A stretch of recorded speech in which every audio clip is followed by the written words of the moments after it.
예, 안녕하십니까. 문정림 의원입니다. 국민 간 건강 증진을 위한 국가 정책 방향은 세 번째 세션입니다. 이제 세 번째 세션은 종합 토론 및 질의 응답으로 되어 있는데요. 세션 1과 2에서 간 질환의 현황과 문제점 및 대책을 했고요. 또 두 번째 세션에서 미래를 대비한 간 질환 정책 방안 해가지고 북한의 보건의료 현황과 통일을 대비한 간질환 정책 방향, 또 국내에서 간질환의 효과적 관리를 위한 정책적 제언, 특히 국가적 정책 방향 제언을 들었습니다. 이 발제 네 분의 발제를 들으시고 또 환우와 국민을 대표해서 간사랑 동호회 윤구현 대표님, 또 조선일보 의학 전문 기자이신 김철중 기자님이 이제 환자와 또 국민을 대표해서 말씀을 해주실 거고요. 또 간학회 현 이사장, 전 이사장으로서 세션 1과 2를 진행하셨던 이영석 교수님과 한광엽 교수님께서 또 토론자로 참여하시게 됩니다. 또 보건복지부 건강정책국장이신 임종규 국장님께서 원래 참석하신다고 했는데요. 세월호 사건과 관련해서 지금 안산에서 업무 중이시거든요. 그래서 질병정책과 이재용 과장님이 나오셨습니다. 어찌 보면 또 질병 정책에 변화를 주는 데 있어서 어찌 보면 조금 더 현황과 관련돼서 직접적인 또 검토를 하실 수 있는 위치에 있기 때문에 좋은 토론자로서 좋은 여건이 된다 이렇게 생각을 합니다. 그래서 이렇게 5분을 모실 거고요. 현재 한 10분씩 배정되어 있습니다. 지금 4시니까 4시 50분까지 진행할 수 있을 것 같고요. 5분의 말씀을 들으시고 또 플로어에서도 말씀이 있으시면 한 10분 정도 해서 질의, 응답 순서를 갖도록 하겠습니다.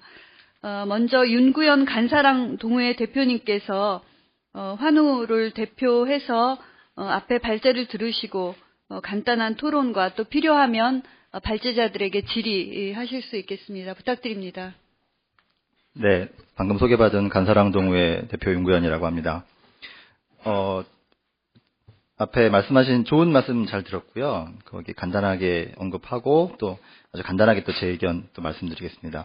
그 사망 통계를 여러분들이 이제 많이 보시게 되는데요. 기자분들이 보시게 되는데 그거를 보면은 간질환을 참 오해하기 쉽게 되어 있습니다. 왜냐하면 1위에 암이 크게 걸려 있고 2위 뭐 심장질환, 뇌혈관 질환 되어 있는데 이제 문제는 이제 암이 앞에 나왔지만 이제 암 전체에서 두 번째가 간암이고요. 거기서 지금 간질환은 대부분 간경변일 텐데 8위로 되어 있고 남자 같은 경우 6위입니다. 2012년 기준이요. 2011년까지는 5위였고요. 그래서 간암하고 간질환을 더하면 심장질환, 뇌혈관 질환 다음으로 세 번째로 사망률이 높은 것이고요. 그 다음에 이제 자살, 그 다음에 이제 폐암 순으로 가고 있습니다.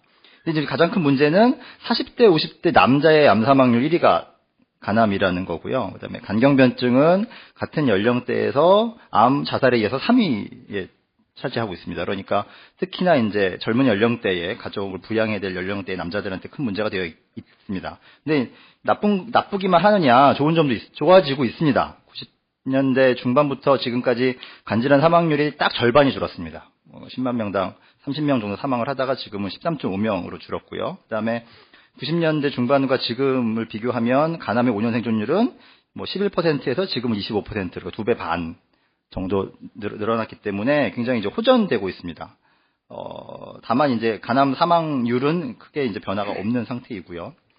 이제 앞에서 그 정부의 보건 정책을 여러 가지로 말씀해 주셨는데 예방은 우리나라가 정말 잘 하고 있고요. 뭐 시형 간염은 제가 그 2005년 6년부터 그 수혈 부작용 소위원회, 그러니까 수혈로 인해서 비형 간염, 시형 간염 감염되신 분들 보상해 주는 위원회 참여를 하고 있는데 거의 그 보상 그 결정 나는 건수가 없습니다. 거의 이제 안정하게 되어 있다라고 생각을 하고 있고요.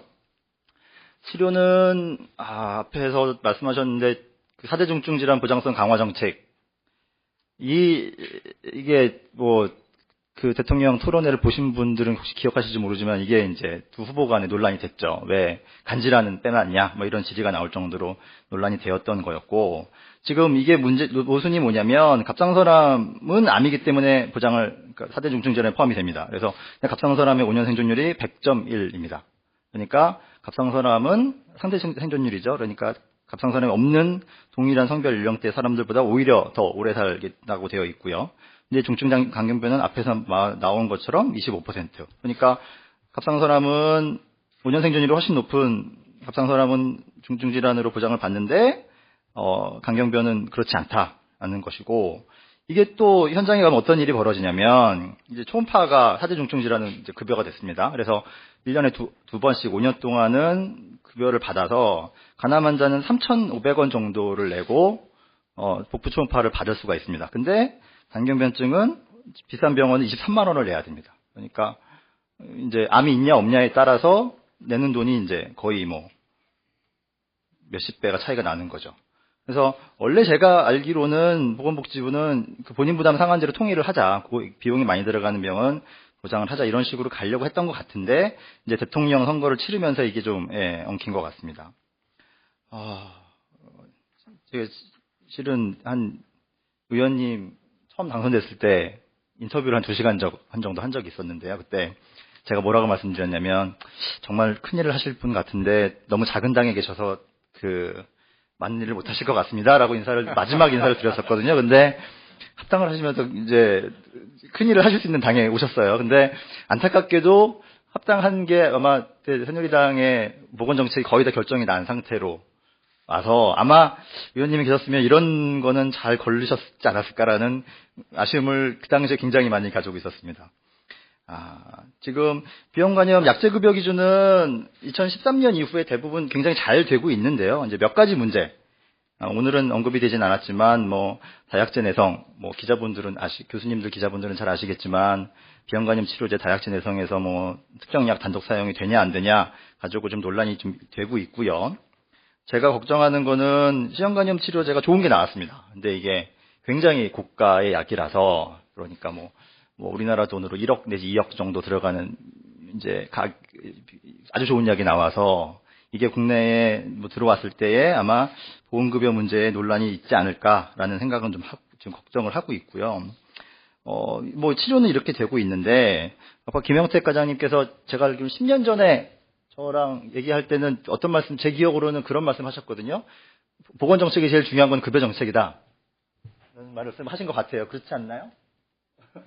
근데 오늘은, 네, 그쵸. 왜냐하면 진단 치료가 무엇보다 우선돼야 하기 때문에 그걸 보장해주는 급여정책은 보건으로 이제 가장 큰 골간입니다. 어느 나라도 마찬가지고. 네. 그래서 그때는 이제 이러저러한 정책들을 부탁을 드렸을 때 이제 그런 말씀으로 하셨는데, 오늘은 또 정반대의 말씀을 해주셔서 개인적으로는 굉장히 반갑습니다.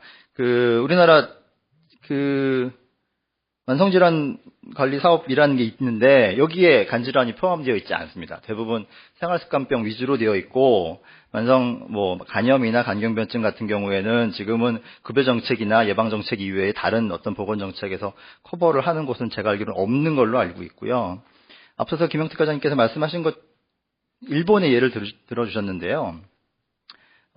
일본은 2011년에 2011년 7월 달에 어떤 결정을 내렸냐면, 과거 예방접종 과정에서 일회용 주사기를 의학적으로 써야 된다라고 지식은 있었는데 그걸 정부가 강제하지 않아서 많은 사람들이 바이러스성 감염에 걸렸다. 그래서 그 당시 기사에 나온 거는 30년에 걸쳐서 약 43조 원을 이제 우리가 일본 정부가 부담을 할 것이다 라는 결정을 내린 적이 있습니다. 이것이 거의 89년도부터 소송을 시작을 해서 2011년에 결정이 났으니까요. 꽤나 오랜 시간 동안 이제 환자들과 정부가 이제 다툼을 하는 결과로 얻었고요. 이런 것들이 우리나라에서 꼭 이렇게까지 큰 돈은 아니더라도 말씀드린 급여정책 이후에 다른 정책적인 수단은 살펴봐야 할 필요가 있지 않나 생각이 됩니다. 그리고 환자들이 병원을 잘 이용 못하는 이유 중에 하나가 사회적인 차별도 있는데요. 비형간염은 국가인권위원회가 정한 국가인권정책 기본계획 권고안이라는 거를 국가인권위원회가 만들어서 정부에 제안을 하게 되어 있는데, 거기서 말하는 질병으로 인한 사회적 차별, 그러니까 질병으로 인한 차별이 흔한 병 3가지 중에 하나입니다. 하나는 HIV, 한센병, 비형간염 3개인데, 그만큼 이제 인권적인 문제가 많이 있다 되어 있고요. 고용차별이 2000년대 굉장히 논란이 많았었습니다. 그래서 여러 공청회도 있었고 법도 많이 바뀌고 했는데 안타깝게도 그렇게 개정된 법들이 다 문제를 깔끔하게 해결되는 수준까지는 못 갔습니다. 그러니까 뭐 지금 뭐 산업안전보건법, 고용정책기본법, 뭐 공무원 채용신차검사 규정 등등이 개정이 되었는데 다 강제 규정은 아니고 뭐 검사를 예전에 반드시 했어야 하는데 이제는 안 해도 되는 수준 아니면 선언적인 조항 정도 있기 때문에 아직까지 문제가 해결되지는 않았고요. 물론 그때보다 지금이 좋아진 건 맞는 것 같습니다. 그리고 이제 고용 말고 또 다른 뭐 차별 사례들이 있는데 대표적인 게 이제 저한테 매년 학기 초마다 연락들이 몇 분씩 주세요. 그 학교 기숙사를 들어가는데 못 들어간다. 이게 문제가 되지 않냐. 그래서 어떻게 해결해야 되냐 물어보시는데 2011년도에 좀 큰 사건이 있었습니다. 모 외국어 고등학교에서 간염보유자를 안 받아주겠다 했는데 이 학부모님께서 그 대학에 근무하시는 분이셨어요. 그래서 교육부 그다음에 보건복지부, 대한의사협회, 교육청까지 국가인권위원회까지 민원을 다 넣으셔서 모든 기관에서 다 기숙사 들어가는데 제한을 둘 필요 없다라고 답을 줬는데 결국 학교에서 안 받았습니다. 그 권고를 수용하지 않았어요, 교장 선생님이. 근데 교장 선생님이 그런 결정을 막을 방법이 없었습니다. 그래서 결과적으로 그 학생은 올 2월 달에 졸업을 했는데 결국 기숙사 생활을 못했습니다. 3년 동안. 뭐 그런 사건이 있었고 사회적 차별이 있다라는 게 간염보유자들이 진료하는 걸 좀 막습니다. 그래서 올해에 그 건강검진 시행세칙이 개정이 돼서 암검진 중에서 간암 검진만 다른 암들은 직장인 같은 경우는 직장으로 이제 검진 대상자가 통보가 되는데 간암만 이제 개인적으로 통보가 되는 걸로 바뀌었습니다. 그래서 회사에서는 이 사람이 간암 검진 대상자라는 걸 모르게 되는 거죠. 왜냐하면 간암 검진 대상자는 비형간염, 시형간염 아니면 알코올 중독자이기 간경변증 환자이기 때문에 뭐 병력이 그대로 드러나니까요. 그러니까 정부가 이렇게 하는 거는 정부도 아마 이것들이 사람들의 검진을 막는 데 영향을 주지 않느냐라고 생각을 하는 것 같고요. 간염보유자 중에는 직장 다니시는 분들은 생애전환기 건강검진 결과가 회사로 통보될까봐 이거를 피하려고 하시는 분들도 계세요.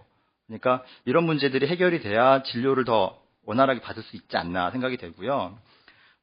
나왔지만 제가 지금 세터민 얘기 나왔지만 또 결혼 이민자도 동남아에서 오신 분들은 실은 미형간염 유병들이 좀 있습니다. 근데 이분들이 이제 출산을 곧 대부분 하실 텐데 그분들에 대한 관리가 잘 되고 있는지는 조금 관심이 가는 부분입니다. 그리고 이제 대북 지원 부분은 2010년도에 그때 천안함 폭침 사건과 연평도 포격 사건 때문에 남북 관계 굉장히 안 좋았거든요. 그 당시에 이제 모 인간단체에서 정부에 북한에다가 백신을 지원하려고 했는데 정부에서 이제 허가를 하지 않아서 안 된 적이 있었습니다. 그래서 이제 그때도 저 굉장히 안타까워했던 게 이게 뭐 단기적으로 북한의 뭐 군사력을 늘린다거나 뭐 하는 군사비를 더 쓰게 하거나 이런 차원의 문제가 아니고 효과가 30년, 40년 뒤에 나타난 거기 때문에 되는 사업이기 때문에 이런 것들은 좀 잘 뭐 그런 중단 없이 앞으로는 유지돼야 되지 않을까라고 생각이 들고요. 마지막으로 2011년 국민건강영향조사를 보면 간암 검진 대상자 40세 이상의 비형간염 보유자, 시형간염 보유자, 간경변증 환자 중에서 이분들은 6개월에 한 번씩 복부 초음파를 찍도록 권고를 하고 있습니다. 그리고 나라에서 1년에 한 번은 지금 지원을 해주고 올 3월 달에 이제 정부 관계자가 인터뷰한 바로는 곧 1년에 2번까지도 해주겠다 이런 말씀을 하셨는데 그러면 6개월 이내에 초음파를 받아본 사람이 얼만큼이냐? 14.1%였습니다. 그리고 52.5%는 한 번도 받아본 적이 없다라고 대답을 하셨어요. 그러니까 앞에서 말씀드린 간암의 생존율이 올라가고 간경변증의 사망률이 줄어드는 거는 병원을 가야 할 수 있는 겁니다. 근데 병원을 안 가세요. 여기 계신 훌륭한 교수님들 계시지만 병원에 안 오면 이분들이 하실 수 있는 게 아무것도 없습니다.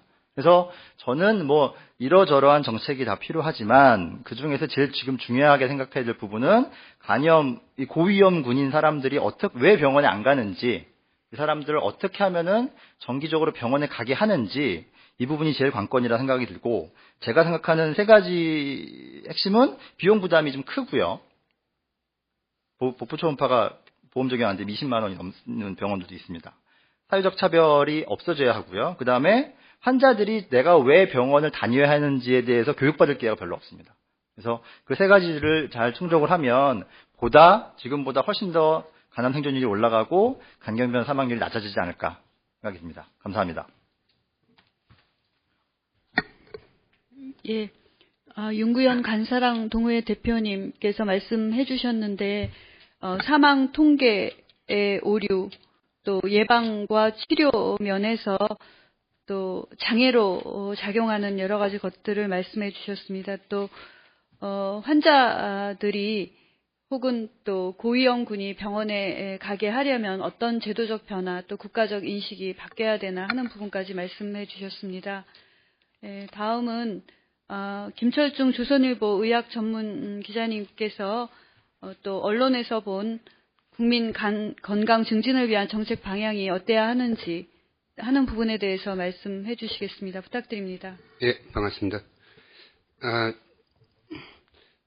간염이나 간경화 관련해서는 제가 기사도 많이 쓰고 칼럼도 많이 썼는데요. 제가 2년 전인가 이명박 대통령과 안철수 대표의 공통점이라는 칼럼을 썼는데 두 분 다 B형 간염 복균자였습니다.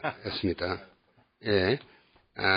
그리고 이제 간암 사망률이 이제 매년 암 통계가 나오면 간암 사망률이 예전에 비해서 많이 줄었는데 이 간암 사망률 감소의 역설에 대해서 한번 기사를 쓴 적이 있는데요. 그러니까 물론 그 조기 발견하고 조기 치료해서 이 사망률이 떨어진 것도 있지만 전체적으로 이미 사망할 사람이 많이 사망했기 때문에 이게 감소하고 있다. 반대로 해석하면은 그동안 너무 이 부분에 대해서 지원이 약했다. 뭐 이렇게 식으로 얘기할 수 있을 것 같습니다. 그래서 오늘 여기 심포지엄의 주제가 약 4가지로 정리가 될 것 같은데요. 이제 간경화 환자에 대한 지원, 산증 특례를 포함해서요. 그다음에 알코올 규제, 그다음에 C형 간염 조기 발견, 조기 치료, 그다음에 북한의 간염 관리, 이 4가지가 주요 이슈로 이제 모아지는데요. 차례차례 제가 제 생각을 말씀드리겠습니다. 저는 좀 전에 김동준 교수님이 말씀하신 간경화 환자에 대한 산정 특례에 대해서 전적으로 저는 동감을 하고요. 저도 많이 기사와 칼럼을 쓴 적이 있습니다. 이 첫 번째, 이 시대적 희생자라고. 저는 그 당시 기사에서, B형 간염으로 인해서 간경화를 앓게 된 사람들을 저는 의학적 상이용사라고 표현을 했습니다. 시대적 희생자였죠. 시대적 희생자였고, 개인이 잘못이 없이 그냥 그 시대에 태어난 이유로 그냥 전쟁에 참가했다는 이유로, 이게 다친 것처럼 그 시대에 태어났던 것 이유로 B형 간염에 걸려서 간경화가 온 거라고 봅니다. 그리고 아시다시피 대개 40대, 50대이고 그 이상 넘어가시는 분들은 안타깝게도 다 사망을 하는 거죠. 그래서 한시적이라는 거죠. 앞으로 기껏 지원을 해줘봤자 길게 봤자 20년 이상 안 갈 거라고 봅니다. 일종의 저는 고엽제 피해자를 우리가 지원하지 않습니까? 베트남 전쟁에 참여한 사람들한테 똑같은 논리라고 저는 봅니다. 그래서 거의 대부분 수직 간염이고 대부분 우리가 못 살던 시절에 일회용 주사기를 못 썼기 때문에 와서 생긴 간염자였기 때문에 이분에 대해서는 특별히 이렇게 산정 특례를 적용해서 지원을 해야 되고 예산에 부담이 생긴다면 한시적이라도 20년, 20년 한시적이라도 지원을 해줘야 된다고 생각합니다. 이런 부분에서 계속 이슈화해야 된다고 봅니다. 두 번째 알코올 규제인데요. 담배 규제는 사실은 간접 흡연이라는 피해가 있기 때문에 쉽게 설득력이 있어가지고 흡연 규제가 굉장히 어떻게 보면 쉬웠죠. 물론 뭐 광고나 이런 부분에서 술과 비교하면 뭐 더 엄격하게 되어 있습니다. 하지만 이 알코올이라는 게 개인의 어떤 중독이나 개인의 건강상의 문제로 끝나는 게 아니라는 것을 여러 가지 데이터들을 보면은 알 수가 있습니다. 이것을 좀 더 사회적으로 이슈화 시킬 필요가 있는데, 우리가 이제 우리가 재작년에 주폭 시리즈로 해가지고 굉장히 많이 사회적으로 반향을 많이 얻었는데요. 주폭은 진짜 사회적 흉기입니다. 그런 거 있고, 그 다음에 폭행 강간 사건의 약 절반가량이 음주와 관련되어 있습니다. 그러니까 이게, 과도한 음주가 결과적으로 사회적으로 간접적으로 피해를 미치는 경우가 많죠. 자살도 절반 정도가 음주 상태에서 이루어지고 있고요. 그래서 알코올 남용이 사회적으로 미치는 것에 대해서 좀 더 많이 이슈화를 필요하다고 보고요. 저는 첫 번째로 이게 복지부 관계자한테 부탁하고 싶은 건 일단 급한 거는 야외에서 음주하는 거를 다 규제를 해야 됩니다. 뭐 미국에 가보신 분은 다 아시겠지만 미국에서는 야외에서 음주를 못 하게 돼 있어요. 예. 술을 꺼내놓고 못 먹게 돼 있습니다. 교민들은 그래서 이런 물병에다 담가서 마시더라고요. 그래서 하여튼 그 야외 음주를 당장 금지시켜야 된다고 보고요.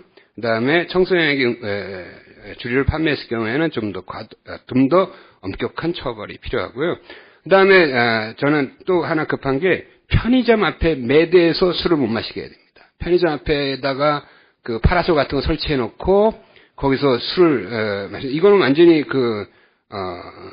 음주를 조장하는 행위이고 완전히 변칙적인 영업이라고 저는 봅니다. 그래서 일단은 사회적으로 소구력이 있는 거는 사람들이 저 정도는 우리가 해야겠다라고 생각하는 게 야외 음주 금지하고 편의점에서 매장 앞에서 가판을 갈아놓고 음주하는 행위를 금지시켜야 된다고 저는 보고요. 그부터 이제 하나부터 조금씩 실천을 해야 된다고 봅니다. 그다음에 C형 간염 문제인데요. C형 간염처럼 조기 발견해서 조기 치료 효과를 낼 수 있는 감염성 질환은 또 없을 겁니다. 그래서 조기 발견이 굉장히 중요한데 현재 아시다시피 그 생애 주기별 검사에서 C형 간염 검사는 누락돼 있습니다. 그래서 생애 주기별 검사에 당연히 넣어야 되고요. 직장인 건강검진에도 C형 간염 검사를 의무화 시켜야 된다고 저는 생각합니다. 그리고 이게 간사랑동 여기 계신 윤 대표가 있는 간사랑동호회에서 작년에 조사한 거 보면은 C형 간염 발견 당자의 70% 정도가 그냥 자기가 스스로 한 건강검진에서 발견이 됐다는 거고요. 그 발견된 사람의 70%가 이미 만성한 상태로 상당히 진행된 상태로 발견됐다는 겁니다. 그만큼 우리가 C형 간염에 대해서 너무나 그동안에 조기 발견, 조기 치료 시스템이 취약했다는 생각이 듭니다. 그래서 생애 주기별 검사 40세, 65세에 C형 간염 검사가 의무화돼야 된다고 보고요. 일본 같은 경우에는 수술 전 검사에 C형 간염 바이러스 검사를 꼭 의무화 시켜놓고 있습니다. 그래서 이게 의료인에 의한 감염도 있고 의료 행위를 통해서 또 옮겨 다닐 수도 있기 때문에 피를 보게 되는 수술 행위 전 행위 전에는 반드시 C형 간염을 검사를 의무화해서 내도록 해야 된다고 좀 봅니다. 그다음에 지금 C형 간염 감염 소스에 대해서는 아직 정확하게 잘 모르고 있습니다. 과거에 일회용 주사기를 썼거니라고 생각하고 있고요. 수혈로 인해서 옮겨왔거니 생각하는데 또 하나의 문제가 문신과 무면허 침술 행위의 문제입니다. 그래서 저는 문신은 현재 의료법상 의사들만 하고 있는데 이거는 정말 어떻게 보면 정말 쓸데없는 규제라고 생각합니다. 이게 눈 가리고 아웅인 상태라고 봅니다. 수많은 미용실과 수많은 타투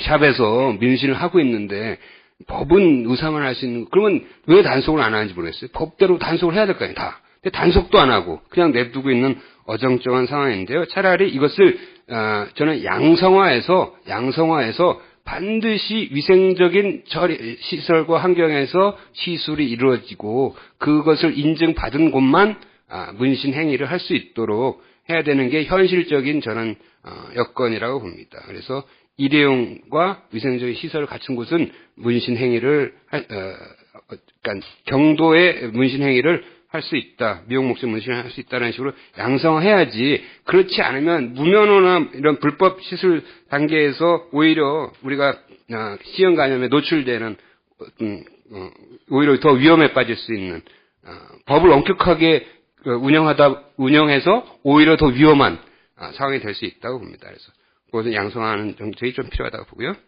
네 번째로 이제 북한 간염인데요. 저희들도 이제 북한 간염 문제에 대해서 지원을 해보려고 제가 작년인가 계속 알아보고 통일부에도 알아보고 했더니 유니세프에서 상당한 백신에 대해서는 상당히 그 지원 활동을 하고 있습니다. 그거를 우리가 우리나라 정부가 유니세프에 내는 이 기여금의 상당수는 목적 사업으로 북한의 간염 백신 접종에 쓰이도록 하고 있도록 하고 있습니다. 그래서 좀 아쉬운 거는 이런 그 지원 사업을 하는데 전문가 집단이 빠져 있다는 거죠. 간염학회가 통일부와 유니세프와 같이 협력해서 이 전체적으로 지원 사업을 하는 데 있어서 전문가적 의견을 반영해서 플랜을 짜서 해야 되는데 그런 부분이 좀 안 돼 있다는 겁니다. 그게 좀 아쉽다는 거고요. 백신 사업 같은 경우에는 철저하게 이 백신의 퀄리티나 이런 이게 물백신이 안 되려면 보관상의 문제로 물백신이 안 되려면 철저하게 백신 관리가 필요하기 때문에 이런 유니세프라는 어떤 국제적인 기구, 투명성이 있는 기구, 어떤 이미 이 퀄리티가 입증된 기구 아니면은 거의 힘듭니다. 그래서 꼭 이런 유니세프랑 같이 하는 같이 참여해서 하는 것이 저는 맞다고 보고요. 개인적으로 이렇게 민간 단체들이 이렇게 나서는 건 오히려 효과를 떨어뜨릴 수 있다고 생각합니다. 그 다음에 이제 항바이러스 약제에 대한 지원인데요. 결핵 같은 경우 보면은, 이것도 똑같은 개념인데요. 지금 거기 간염 환자 숱하게 많으니까 항바이러스 약물 막 지원해주고 싶죠. 지원해주면 당연히 효과 있겠죠. 근데 결핵도 마찬가지였거든요. 거기도 북한에 보면 그 전문가들은 결핵약이 없어서 북한에 결핵이 많은 게 아니라는 거죠. 결핵약을 남쪽에서 너무 많이 줬거든, 너무 많이. 결핵약을. 그냥 배로 싣고 날아가서 결핵약을 주니까 그냥 천지가 널린 게 결핵약이어서 아무나 먹고 아무나 그냥 먹다 말고 이러다 보니까 결과가 결핵의 내성균이 엄청나게 생겼다는 거예요.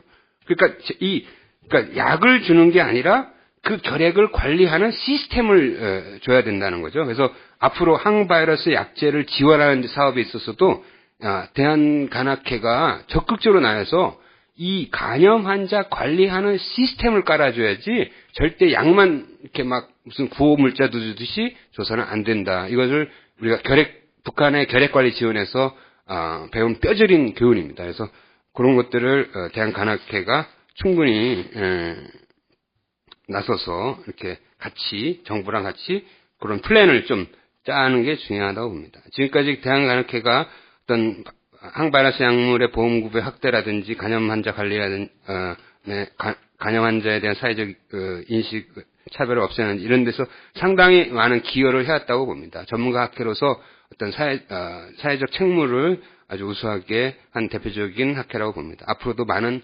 활동이 있기를 기대합니다. 감사합니다. 예.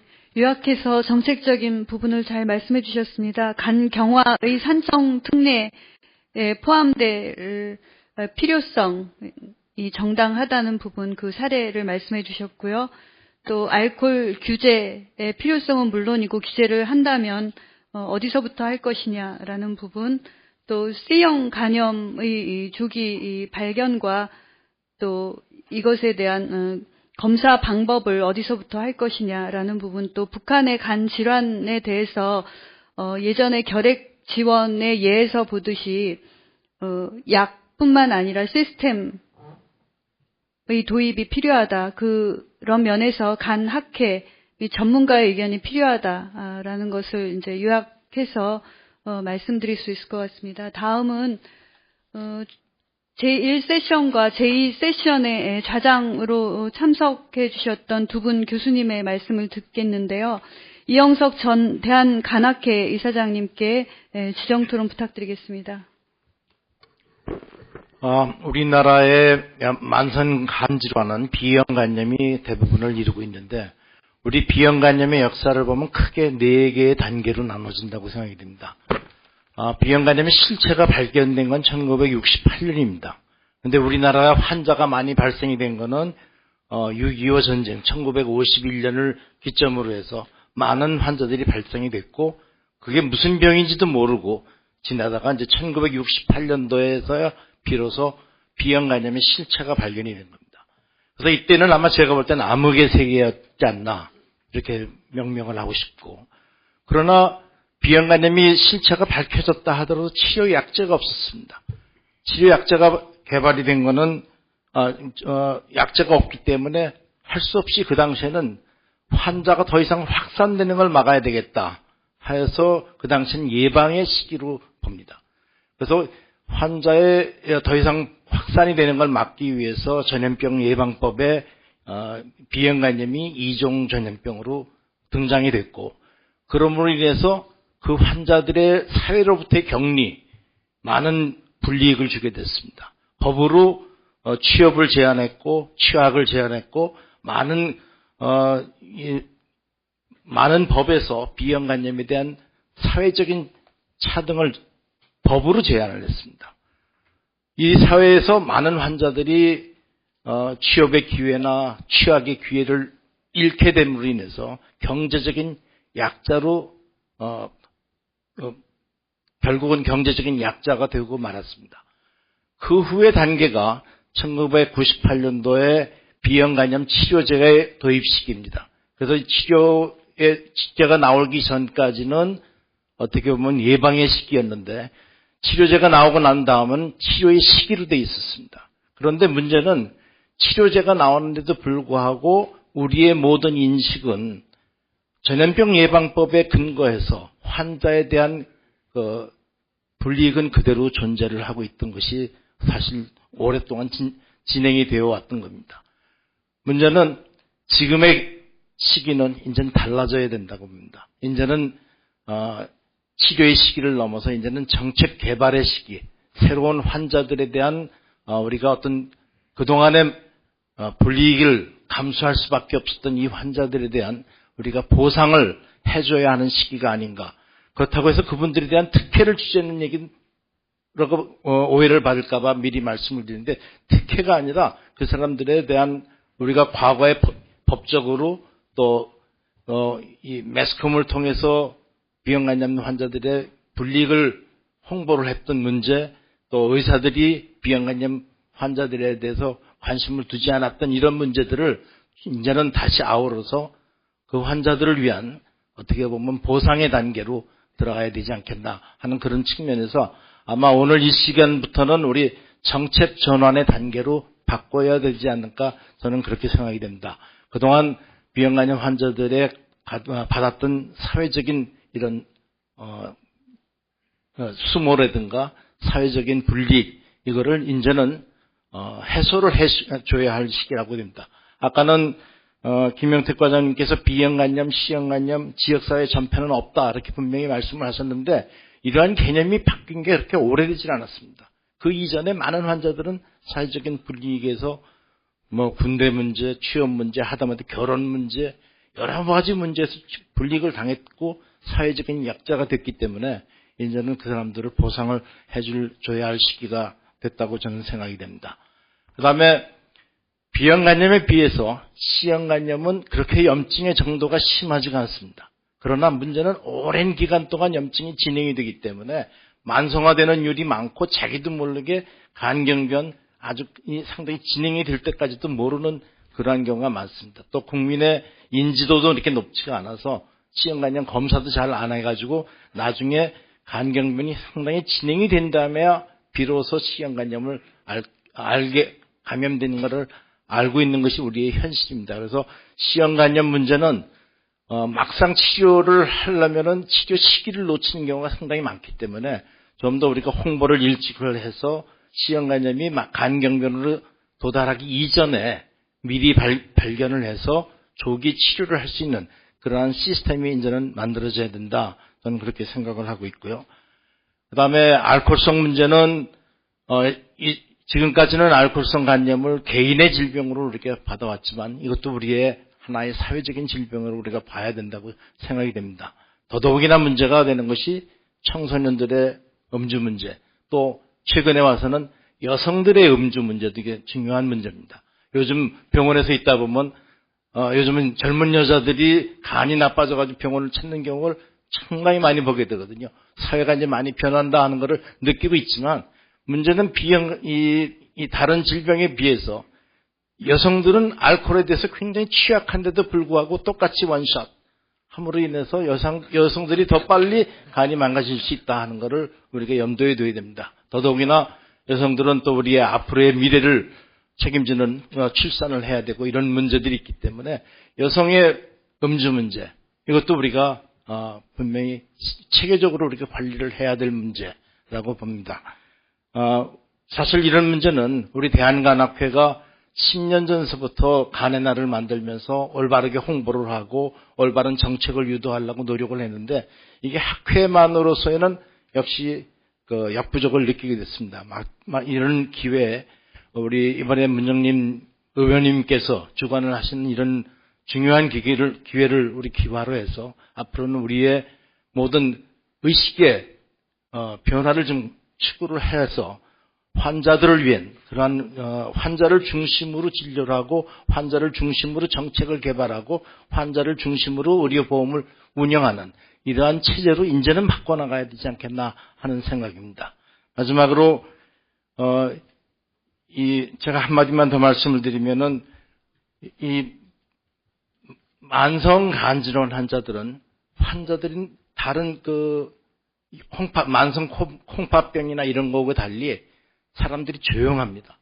자기의 권리를 주장하는 기회가 별로 없습니다.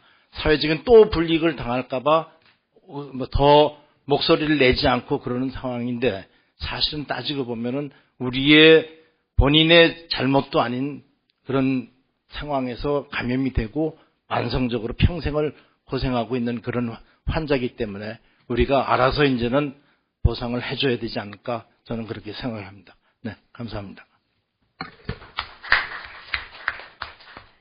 예, 이영석 전 대한간학회 이사장님 말씀 들었는데요. 그간에 간 질환에 대해서 학문적인 활동뿐만 아니라 사회적 활동을 계속 해오셔서 그런지 사회적 이슈와 연관해서 말씀해 주셨습니다.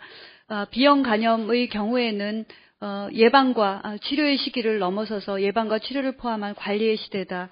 또 새로운 정책 방향을 전환하는 시대다 말씀해 주셨고요. 또 C형 간염 같은 경우는 간 경변 진행 시까지 조기에 진단이 되지 않기 때문에 치료의 시기를 놓치지 않도록 조기 검진이 필요하다라는 말씀을 해주셨는데요. 아까 김철중 기자님께서 말씀해 주셨듯이 조기 발견을 위해서 생애 주기별 검진이라든가 직장 검진, 수술 전 검사의 포함 여부 등이 필요하다는 부분과 또 일치할 수 있는 부분인 것 같습니다. 알코올 간염의 경우에 더 이상 개인적 질환이 아니고 사회적 질환이다라는 측면에서 또 음주와 관련된 사회적 규제 방법이랄지 정책 변화가 필요하다. 특히 여성과 청소년처럼 광고라든가 또 정책에 취약한 대상을 위한 정책이 필요하다라는 부분과 만성 간 질환 환자가 또 사회적으로 호소하지 못하는 이유, 이제 이것들은 에이즈, 한센 환자들이 그렇듯이 스스로 소리를 내지 못하는 환자들에 대해서 또 학회나 또 정치권에서 할 일이 있다는 부분을 또 시사해 주셨습니다. 예, 마지막으로 보건복지부 이재용 질병정책과장님의 말씀을 듣겠는데요. 여러 가지 들으시고 또 하실 말씀이 많은 것 같습니다. 그래서 쭉 말씀해 주시고요. 또 필요하다면 또 질병관리본부 말씀도 다시 듣도록 하겠습니다. 예.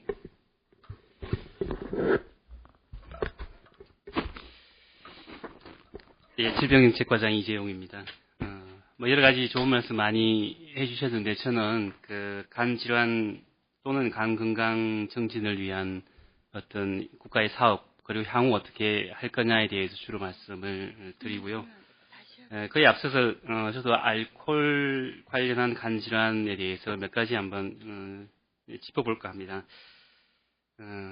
제가 어디 기사를 보니까 술술 넘어가는 술 때문에 중년 남성의 간이 병들어 간다. 이런 표현을 자주 많이 쓰더라고요.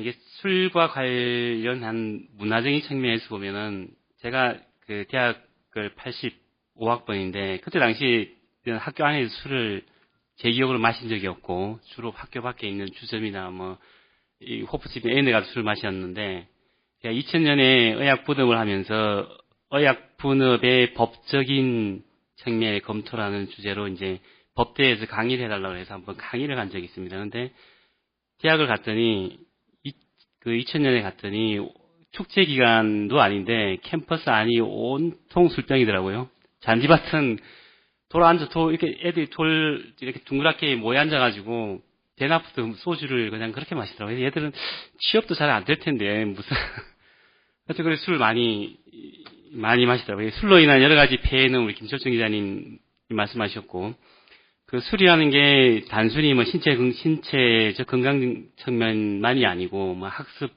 조기 음주로 인한 뭐 학습의 어떤 기능의 상실이라든지 또 과다한 음주로 인해서 가정의 폭력 그리고 가정의 해체 이런 문제, 또 직업 기능의 약화, 여러 가지 이제 또한 그 범죄 문제까지 다양한 연령대에서 다양한 스펙트럼으로 나타나는 문제인데, 이게 우리가 술에 대해서 너무 관대한 어떤 문화적인 거 이런 게 많이 있습니다.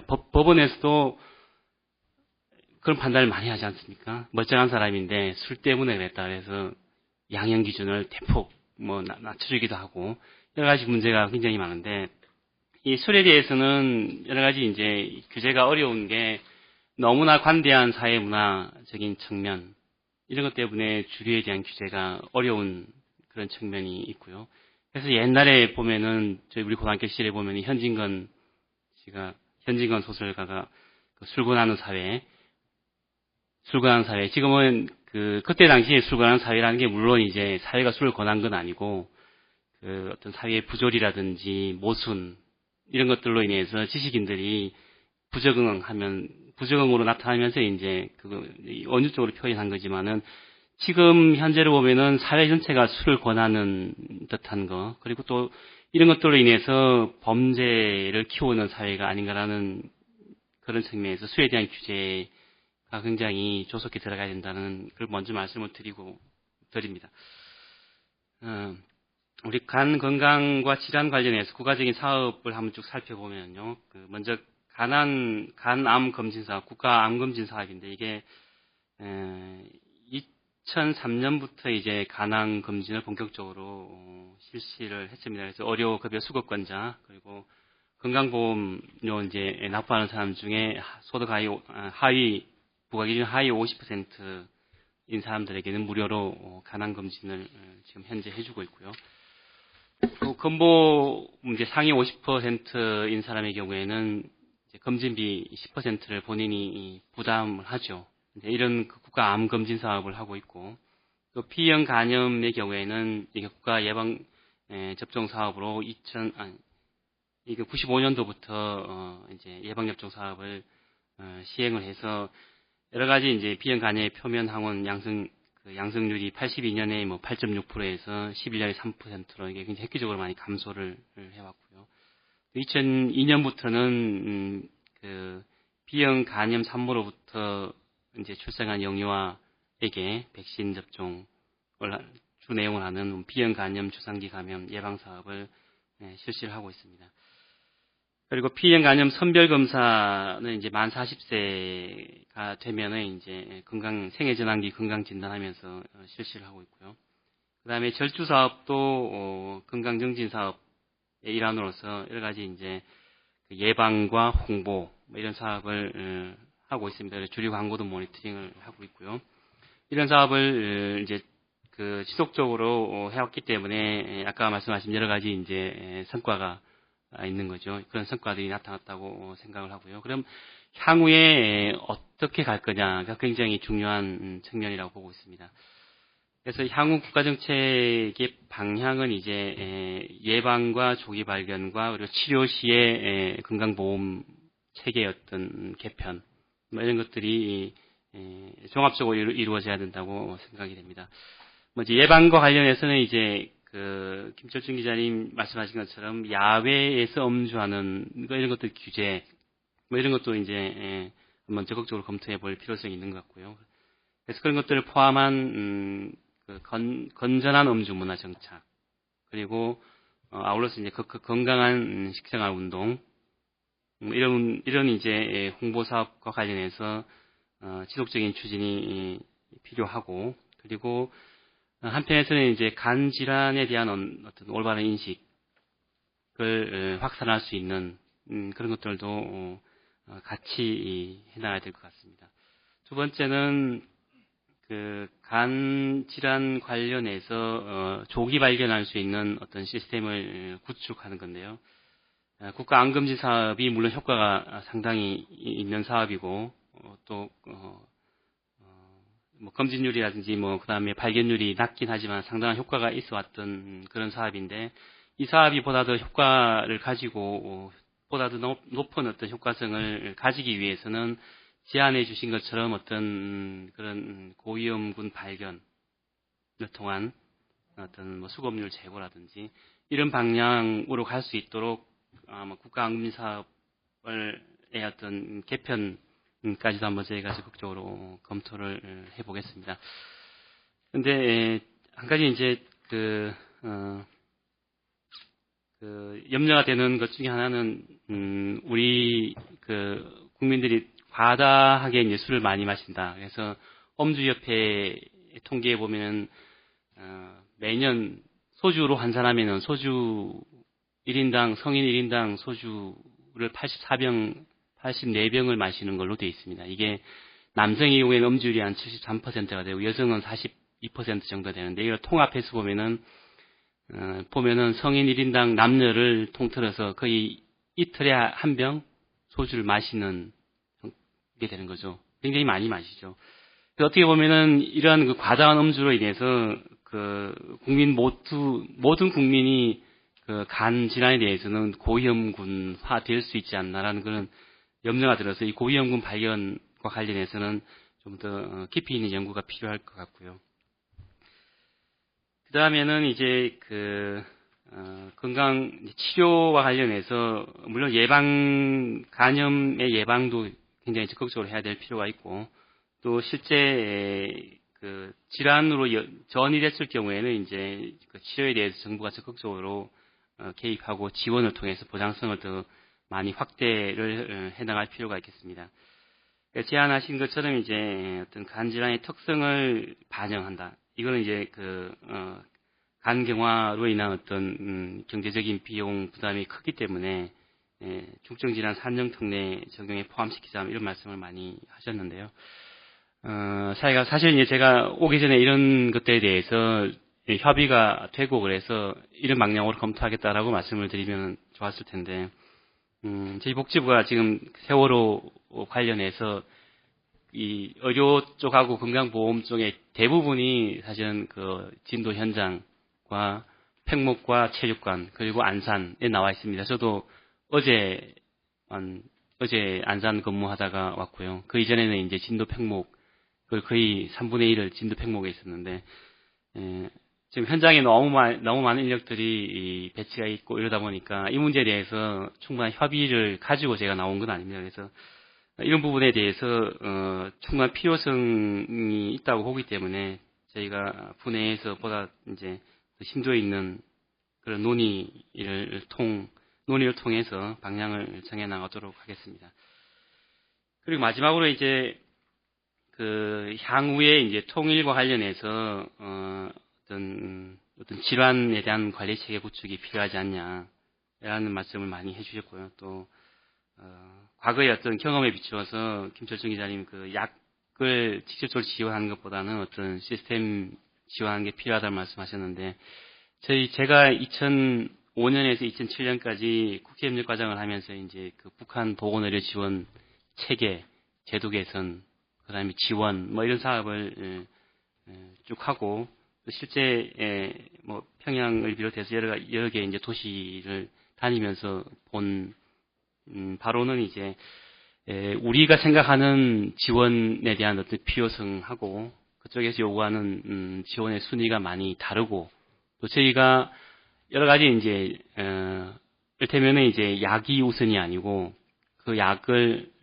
지원해서 환자를 제대로 치료해 줄 수 있는 여러 가지 이제 제도적인 거, 그 다음에 또 이를테면은 약이 아니라 약을 만들 수 있는 공장을 지어준다든지 이런 여러 가지 이제 논의를 해보지만은 실제적으로 이제 우선 당장 급하고 당장 요구하는 게 이제 약이라든지 의료기기 이런 것들 우선적으로 요구를 하기 때문에 그런 서로 쌍방의 어떤 우선순위에 대한 어떤 좀 심도 있는 논의를 통해서 그런 방향을 재검토를 해야 될 필요성이 있겠다라고 생각이 들고요. 그리고 간 질환에 대한 어떤 국가관리 체계뿐만이 아니고 전반적으로 이제 결핵을 포함한 전반적인 어떤 주요 질환에 대해서 국가관리 체계, 통일을 대비한 어떤 국가관리 체계의 구축이 필요하고 방향이 필요한 것 같습니다.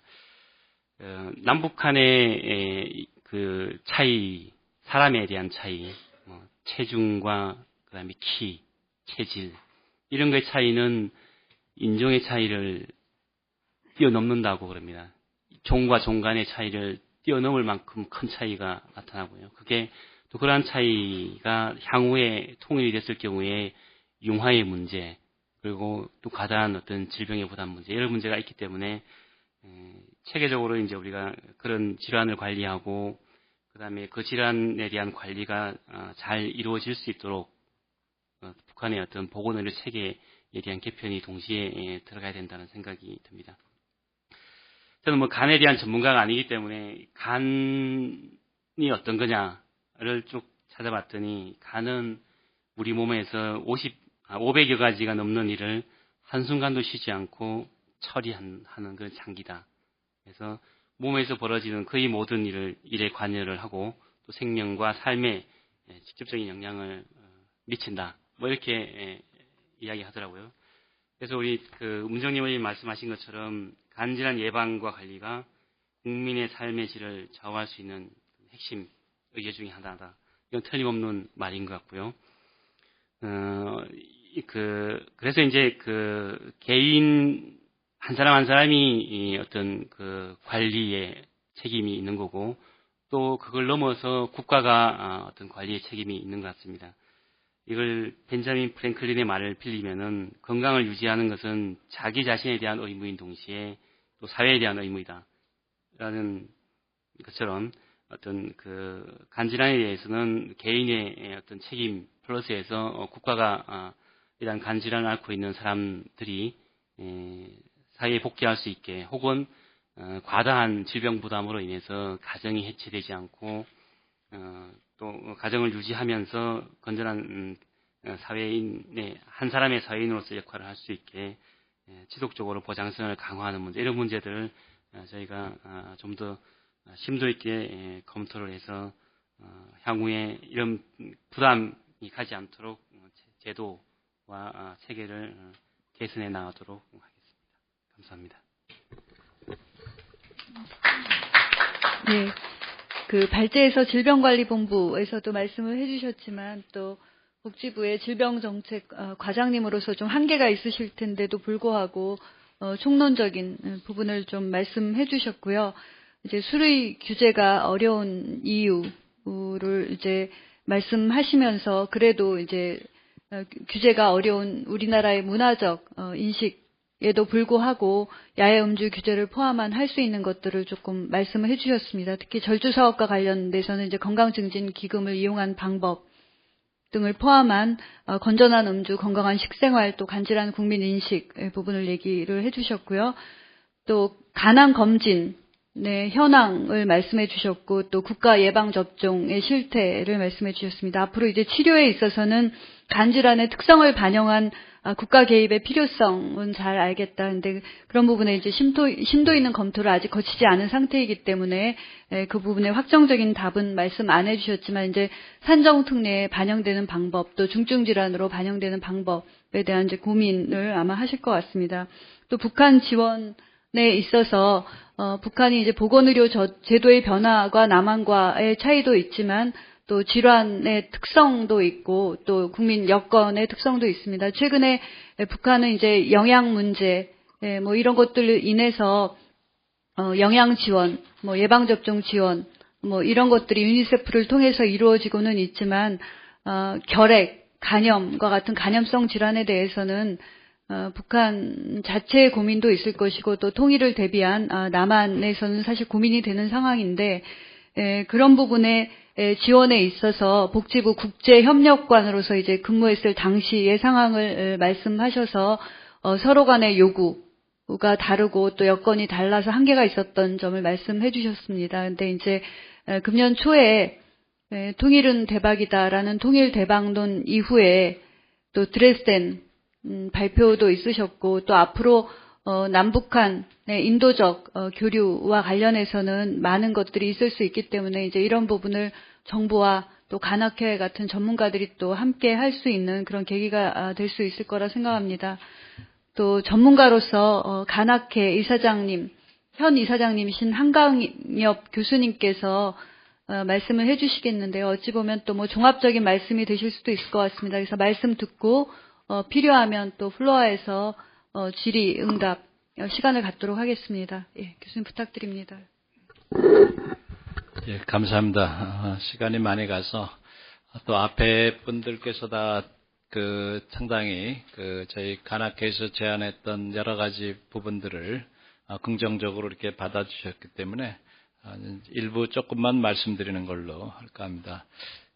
저희 백서 299쪽에서 저희가 제안했던 만성간질환의 조기 발견과 체계적 관리체제 구축에서 지금 비형간염은 생애 주기로 40세 때 국가에서 검진을 해주는 걸로 돼 있는데 대개는 직장이라든지 또는 군에 가면서 한번 검사를 남자들은 해볼 기회가 있는데 저희 생각에는 사실은 치료 시기는 30대가 오히려 적절한 치료 시기를 받아야 되는 시기입니다. 그래서 전 한번 취약계층에 대해서 이건 한번 나오면은 평생 양성으로 나오기 때문에 그 부분은 한번 조금 고려해 보는 게 좋지 않겠나 하는 부분하고요. 또 하나는 상당히 많은 환자들이 저는 사실은 86년도부터 환자를 대학병원에서 보기 시작해서 거의 이제 한 28년째를 보고 있는데 처음에 봤던 환자들이 간염으로 와서 지금은 간경변 간암으로 또 많은 사람은 이제 떠난 그런 걸 쭉 경험하면서 어떤 부분이 굉장히 아쉽냐면은 본인이 전혀 병이 있다라는 사실을 몰랐다라는 사실이 한 가지 있고 두 번째는 알면서도 거기에 위험성에 대해서 별로 듣지를 않는다는 겁니다. 그래서 군에서 신체 검사에서 검사 결과가 나왔을 때 물론 개인의 어떤 차별을 보호해줘야 되는 부분도 있지만 개인한테 적어도 이러이러한 문제가 있으니까 어떻게 하는 게 좋겠다라는 것은 반드시 통보를 해주는 것이 좋지 않겠나 그런 생각이 듭니다. 그래서 고위험군에 대한 어떤 좀 더 체계적인 관리가 있었으면 좋겠다는 부분하고요. 시형간염에 대해서는 아까 국가관리를 위한 생애주기 검진이 다 필요하다고 얘기를 했고요. 실제 저희가 자료를 보니까 연간 국가에서 시형간염 항체 검사에 연간 드는 비용이 지금 현재 5억 정도밖에 안 되고 이 돈은 계속 줄어들고 있습니다. 그러니까 아마 제 생각에는 이 부분은 그렇게 정부에서 한다 그래서 큰 비용이 드는 게 아니고 자주 할 필요가 있는 검사는 아닙니다. 그다음에 저희가 조금 부족했던 부분을 간사랑동의 윤규현 대표께서 말씀하셨는데 환자 권익 보호에 대해서 저희 간학회에서도 좀 더 매번 간의 날을 통한다든지 그런 걸 통해서 하고는 있지만 좀 더 유기적으로 간사랑동회랑 해서 환자 권익 보호에 좀 더 세심한 주의를 해야 되겠는데 이런 문제 때문에 간염 검사를 하지 않는 거는 바람직하지는 않고요. 그 부분에 대한 개인정보법에 대한 거를 굉장히 국가에서 강조하면서 정작 간염에 대한 검사 통보를 회사로 해준다는 거는 제가 봐서는 개인정보에 굉장히 어긋난 부분이라고 생각이 됩니다. 그래서 그런 부분에 대해서 복지부에서 좀 더 관심을 갖고 해주셨으면 좋겠습니다. 실제 지금 많은 직장에서 환자들에 대해서 어떤 환자의 질병에 대해서 저희로 하여금 진료 소견이라든지 이런 거를 요구를 하고 있습니다. 그건 개인의 동의 없이 그렇게 할 수 없도록 해줘야 된다는 게 필요하고 최근에 많은 환자들이 오히려 지금 직장에서 해고를 두려워해서 자기가 입원을 하거나 진료를 받고 쉬어야 되는 상황에서 전혀 그러지 못하고 있습니다. 그래서 이런 부분에 대해서 고용노동부 같은 데서도 환자가 적절한 관리를 받지 못하도록 회사가 어떤 부당한 강요를 하는 경우는 회사가 처벌을 받을 수 있도록 하는 부분들도 우리가 좀 더 관심을 가져야 되는 부분이라고 생각이 됩니다. 그 다음에 건강한 음주 문화에 대해서 우리 김동준 특히 정책이사에서 많이 강조를 했습니다. 사실은 대부분 대학병원에는 되게 간염 환자들이 많이 찾아오고요. 지방에 많은 환자들이 알코올성 간질환이 굉장히 숨어 있습니다. 그래서 지금 알코올성 간질환으로 인해서 가장 피해를 보는 사람들이 특히 사회 취약계층이기 때문에 이 부분에 대해서는 저희 복지부에서 여러 가지 지금 사회 취약계층을 보호하는 차원에서 해야 되지 않을까. 그래서 그런 부분에 대해서 저는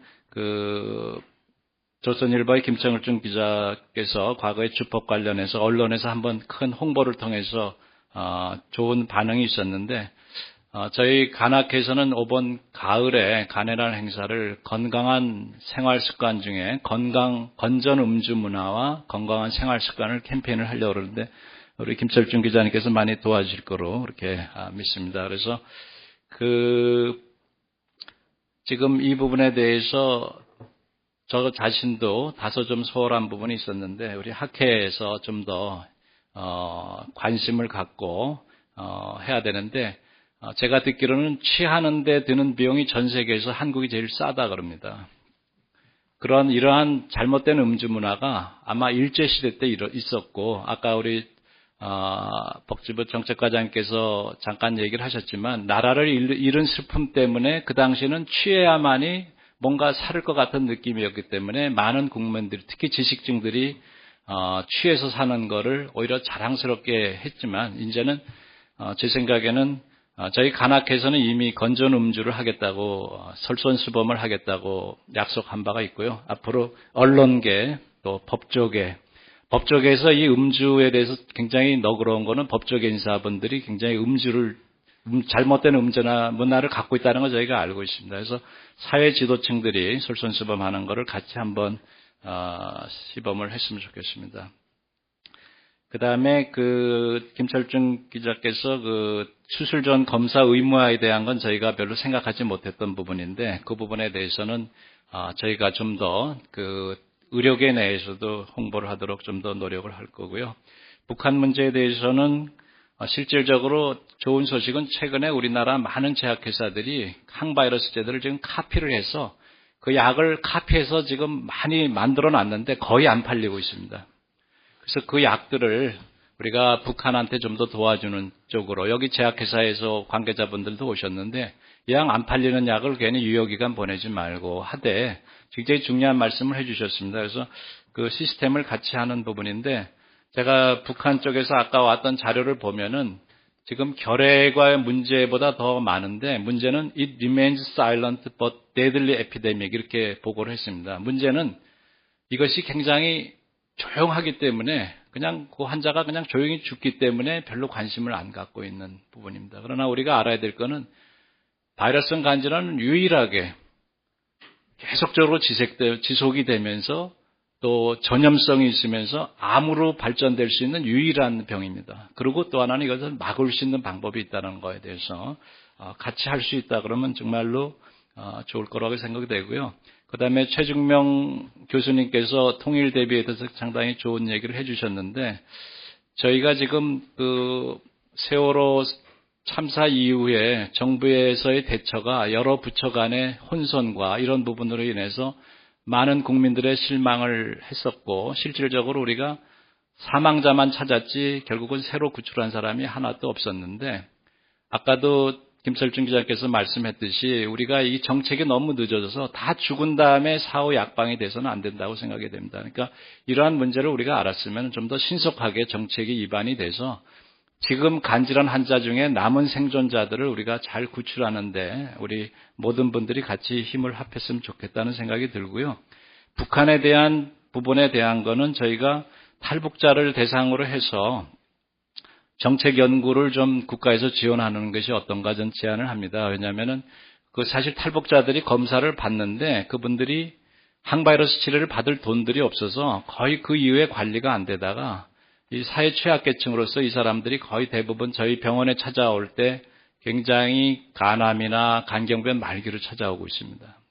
그래서 이 부분에 대해서는 저희 질병관리본부나 복지부 차원에서 그 사람들은 취약계층의 특별한 층으로 해서 좀 보호해 줬으면 하는 것을 이 자리를 통해서 건의를 드립니다. 오늘 하여튼 이런 자리를 마련해 주신 것에 대해서 간학회를 대표해서 감사를 드립니다. 예, 마지막에 하신 만큼 이제 종합적으로 학회에서 해온 일 또 앞으로 해야 될 일을 말씀해 주실 것 같습니다. 이제 플로아의 간학회에서 오신 분들이 많고 또 언론에서도 계시고 또 환우나 또 가족분들도 일부 있으실 것 같은데요. 혹시 질의나 제언 있으시면 한두 분, 두 분 정도 받도록 하겠습니다.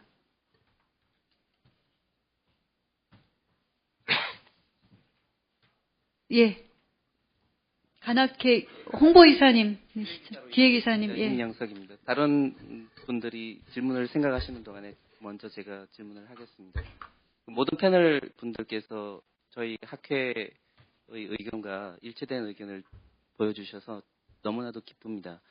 저희가 이제 일치된 의견을 바탕으로 정책의 우선순위를 정해야 될 텐데, 간질환이 발생하는 예방 측면은 상당히 오랜 기간이 지나야 정책의 효과가 나타나기 때문에 가장 시급한 문제는 당장 해결을 해야 될 겁니다. 그런데 지금 현재 우리나라 40대, 50대 간암 사망률은 모든 암을 통틀어서 1위입니다. 심지어 간경화 간암의 사망률을 합치면 다른 2위부터 3위까지의 암 사망률을 다 합한 것보다도 더 많습니다. 따라서 지금 가장 시급한 문제는 간암의 해결일 텐데, 한번 발생한 이후에는 치료를 아무리 열심히 해도 생존율을 극적으로 개선시키기가 상당히 어렵습니다. 그래서 일본의 사례를 보면 간암 발생자 진단 당시에 약 75%가 조기에 발견이 됩니다. 우리나라는 중앙암등록본부, 보건복지부에서 지원해 주셔서 중앙암등록본부와 공동으로 조사한 바에 의하면 약 50%에 불과합니다. 조기 암 발견이. 그래서 당장은 앞으로 한 20년 내지 30년 정도는 간암의 조기 발견이 중요하지 않을까 생각을 하고, 장기 과제로는 간질환이 발생하는 것을 예방하는 정책을 펴나가는 것이 중요하지 않을까 그렇게 생각을 하고 있습니다. 그래서 보건복지부에서 이런 측면을 좀 고려하셔서 정책을 짜주시면 감사하겠습니다. 예, 오늘 정책 제언이 여러 가지 나왔기 때문에 우선순위를 말씀해 주셨습니다. 간암 조기 발견과 또 앞으로 예방 치료를 위한 것들이 이제 순서적으로 진행돼야 된다. 혹시 이재용 과장님 말씀해 주실 게 있나요? 아닙니다. 특별한. 예. 그 발제자분 4분 계셨거든요. 예, 우리 정책이사님 혹시 다시 한번 강조해 주실 게 있으면, 예. 아까 발제해 주신 것들 중에 뭐 정부가 주도해야 할 정책 과제 해서 뭐 1, 2, 3, 4, 5 중요한 부분들은 다 정리를 해 주신 것 같은데요. 또 구두로 한 번 더 토론을 들으시고 또 좀 추가로 말씀해 주실 게 있거나 정리해 주실 게 있으시면, 예, 말씀 듣겠습니다. 네, 저희 발표 때 말씀드렸습니다만, 말기 간경화 환자들은 수도 적고 얼마 남지 않았고, 우리 사회는 이들을 포용할 만한 충분한 역량이 되어 있다고 생각합니다. 이재용 과장님께서 아직 거기에 대해서는 산정특례에 대해서는 자세히 토론하지 못하고 이 토론에 나왔다고 말씀하셨는데, 부디 긍정적으로 검토해 주시기를 부탁드리고요. 다음 담배와 술에 관한 여러 가지 문제는 김철중 기자님께서 너무 잘 정리를 해 주셨습니다. 이런 내용이 담배보다 더 중요한 내용이 잘 시행되도록, 시행의 주체는 정부가 해야 되기 때문에 이 문제도 이재용 과장님께서 돌아가셔서 부디 잘 검토해 주시기를 다시 한번 부탁드리고 제 의견은 마치겠습니다. 제가 짧게 하나 추가로 예. 싶은 게, 여기 이제 간학회는 주로 이제 내과 선생님들인데, 일단 여기 통계에 보면은 아직까지 우리나라는 30대에 4% 정도의 보균자가 있거든요. 근데 이제 우리가 통계를 보면은 여성이 30세에 첫 아이를 낳습니다. 그러니까 지금 현재 가임 여성, 30대 가임 여성의 4%는 간염 보균자인 거죠. 지금 현재요. 그래서 이 사람들이 이 보균자들이 또 안에서도 고위험군이 있거든요. 근데 그런 것들을 이제 검사를 하고 이 바이러스 타이터를 떨어뜨리고 하는 거에 대해서는 이 저출산 지원 사업에 포함이 안 돼 있단 말이죠. 그러니까 고만 카드, 우리가 이제 출산 관련해서 임신하면 다 고만 카드를 주잖아요. 얼마 쓰는지 내가 좀 모르겠는데 거기에 분명 4%는 간염 보균자일 거고 그 사람들의 분명히 고위험군은 그냥 아이가 태어나서 백신을 맞춘다 하더라도 감염 보균자로 수직 감염이 될 가능성이 굉장히 높기 때문에 그런 관련된 치료 비용과 이런 것들에도 고만 카드가 그러니까 별도의 이런 지원이 있어야 된다. 이게 왜냐하면 이게 이제 산부인과 선생님이나 소아과 선생님들은 아시는데 내과 선생님들은 잘 모르시는 것 같아가지고. 네.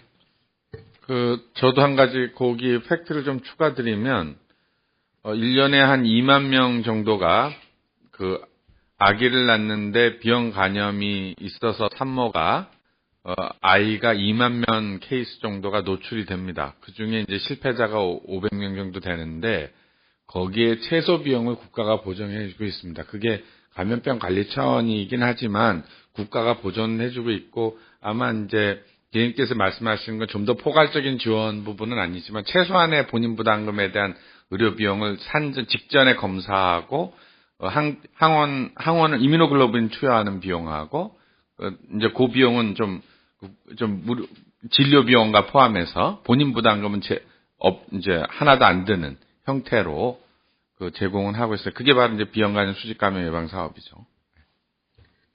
좀 더 부연하면요. 고위험군에 대한 연구가 지금 진행이 되고 있습니다. 언제쯤 될까요? 언제쯤 끝날까요, 교수님? 하시는 분이 계셔서요. 네, 교수님. 네.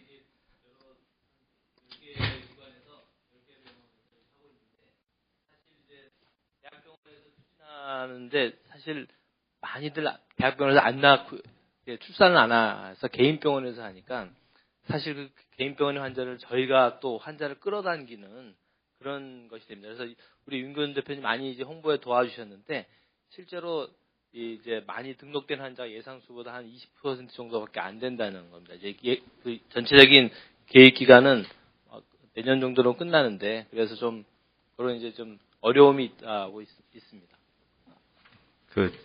사회적인 차별 관해서 한 가지만 꼭 말씀드리겠습니다. 아까 김천주 기자님께서 전임 대통령께서도 비형간염을 앓으셨고 현 야당 대표님도 비형간염 보유자인 여기 계신 교수님, 간학회 교수님들은 아주 잘 알고 계시죠. 간학회에서 강의도 자기 병력을 강의하신 적이 있으시니까요. 그리고 이제 잘 나타나진 않았는데 2011년도에 지금 대통령 수행비서분이 과로로 인해서 이제 비형간염에서 간암이 진행했다라고 산재 신청을 했다가 그게 이제 소송에서 패소한 사건이 있었습니다. 그게 이영석 교수님은 잘 아시겠지만 산재 인정이 사실 안 되거든요. 그래서 잠깐 기사화됐다가 그냥 조용히 묻혔는데 그 얘기는 대통령께서 최측근의 수행을 하시는 분들 비형간염 보유자를 두고 있었다는 말씀이시거든요. 그러니까 그런 것들이 어떻게 보면은 안 알려진 부분이 있는 것 같아요. 대만이 비형간염 보유자가 제일 많은 나라입니다. 성인이 거의 20%였고 우리나라 10%였을 때 지금도 거의 10%로 알고 있는데 대만은 사회적인 차별이 거의 없습니다. 그 중에 이유 중에 하나가 뭐냐면 순원이 비형간염으로 인한 간경환지 간암으로 사망을 했다라고 알려져 있거든요. 그래서 나라를 세운 분이 그런 병을 알았기 때문에 국가적으로 그거에 대한 인식이 굉장히 좋습니다. 대만 같은 경우는.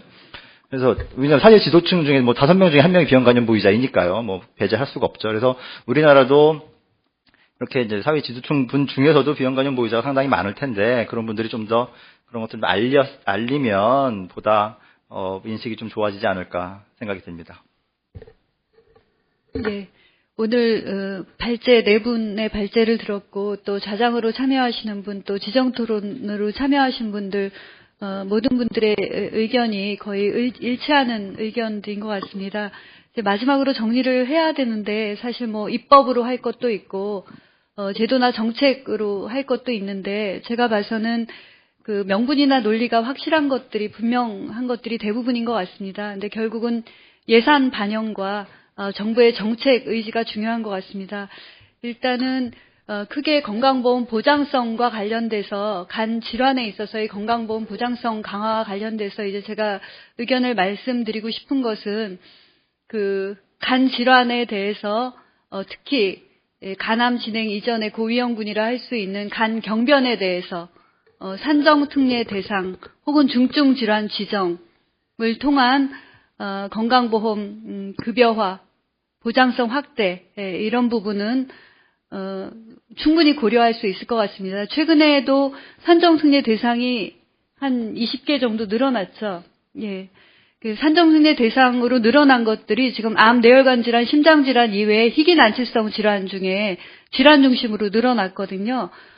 그래서 복지부라든가 정부 정책이 바뀌고 있을 시기에 전문가의 의견이 대단히 중요하다 이런 말씀을 드립니다. 그래서 학회 내에서의 활동도 중요하시고 또 그간의 사회활동도 많이 하셨지만 정말 정책이 변화하는 시기에 적절한 루트를 통해서 전문가 의견을 반영하는 것이 필요하다라는 생각을 다시 한번 합니다. 그래서 아까 간사랑 동호회에서 말씀하셨지만 간 경화와 같은 간 질환이 산정 특례에 들어가는 것은 너무나 명분이 확실하다고 생각을 합니다. 암, 뇌혈관 질환, 심장 질환, 희귀 난치성 질환이 4대 중증 질환에 포함되어 있는데 그 포함된 이유를 굳이 제가 명분을 따져보자면 그 공약이 잘 되고 잘못되고 간에 따져보자면 그 4대 중증 질환이 500만 원 이상 혹은 1000만 원 이상의 고액 의료비다라는 것이 한 가지 논리였고 두 번째는 암, 뇌혈관 질환, 심장 질환이 사망을 초래하는 주요 질환이다 이거였거든요.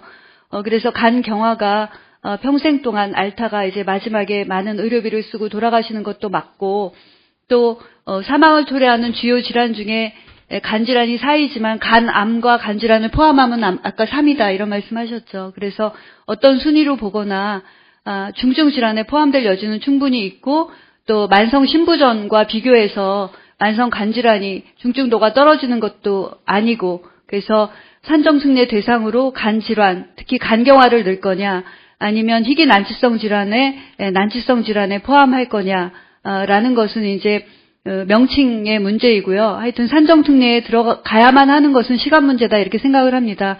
그래서 이거는 대상자가 얼마나 되는지 거기에 필요한 연간 예산이 얼마나 되는지 건보공단과 심평원 자료를 한번 좀 봐야 될 것 같고요. 저도 살펴볼 것이고 학회에서도 이제 전문가 의견을 주시면 복지부와 협의를 해서 반영되는 부분을 앞으로 찾아야 될 것 같습니다.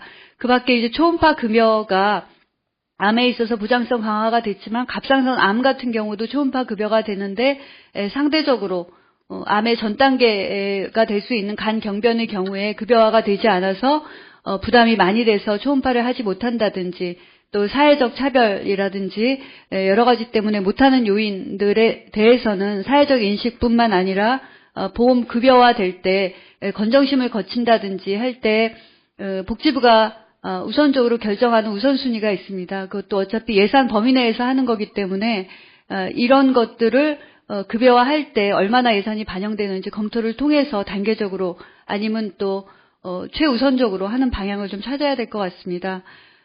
그 밖에 이제 그 선별검사 이런 것도 마찬가지고요. 선별검사나 국가 필수 예방접종 이런 것들도 사실 국가의 정책 우선순위와 예산에 따른 거거든요. 최근에 폐렴구균 백신이 국가 예방접종으로 특히 영유아에서 NIP로 지정이 됐잖아요. 그거는 첫 번째로는 전문자 의견이 반영이 됐다 하는 것도 있었지만 두 번째로 국민이 원한다라는 것도 있었습니다. 근데 예산이 굉장히 많이 들거든요. 전문가 의견과 국민의 의견 모두 다 중요한데 폐렴구균 백신 같은 경우에 국민 의견이 높았던 것은 폐렴구균 백신이 굉장히 고가이기 때문에 부담이 되기 때문에 원한다는 거였거든요. 그래서 사실은 비용 대비 효과도 중요한데 정말 이 백신을 통해서 얼마나 많은 생명을 효과적으로 구할 수 있느냐라는 전문가 의견도 굉장히 중요한 것 같습니다. 그래서 그런 정책 결정 시기가 그때그때 있기 때문에 그럴 때 적시에 좀 반영될 수 있으면 좋겠다 그런 좀 안타까움이 있습니다. 그 밖에 이제 그 음주 문화 개선을 그냥 문화에 맡길 것인지 아니면 제도적인 규제로 막을 것인지 하는 방법이 있는데요. 최근에 정부는 규제 완화를 위해서 국가 경제 또 국익 창출, 또 국민에게 보다 나은 삶을 제공한다라는 차원에서 규제 완화를 많은 것을 검토하였습니다. 최근에 안전, 또 그것으로 인한 국민의 생명이 우선시되는 사회적 분위기 속에서 규제 완화를 생각할 것인가, 국민의 생명을 생각할 것인가 다시 돌아볼 때라고 생각을 합니다. 그래서 그런 부분에 대해서도 좀 더 적극적인 검토를 할 필요는 있다 이렇게 생각을 합니다. 그래서 오늘 네 분의 발제나 토론자 한 분 한 분의 발언들이 정말 너무 금쪽 같은 말씀이어서 정말 의미가 있었다 이런 말씀을 드리고요. 발제문뿐만 아니라 백서, 또 그간의 간학회에서 한 활동 이런 것들을 봤습니다. 그래서 진료기관, 의료기관 내에서 진료뿐만 아니라 연구, 교육과 함께 대국민을 위한 사회적 활동, 정책적 활동을 해오신 간학회에 다시 한번 국회를 대표해서 정말 감사한다는 말씀을 드리고요. 또 김철중 기자님 또 언론 입장에서 굉장히 전문적인 말씀 많이 해주셨는데 앞으로도 많은 관심과 또 정책을 견인할 수 있는 그런 언론의 역할 부탁드립니다. 또 복지부 세월호 사태 때문에 또 진도에서 또 안산에서 또 복지부 부처 내에서 많이 바쁘신 것으로 알고 있는데 또 충분한 검토를 통해서 오늘 장시간 또 발표해 주신 거 다시 한번 감사드립니다. 예, 고맙습니다.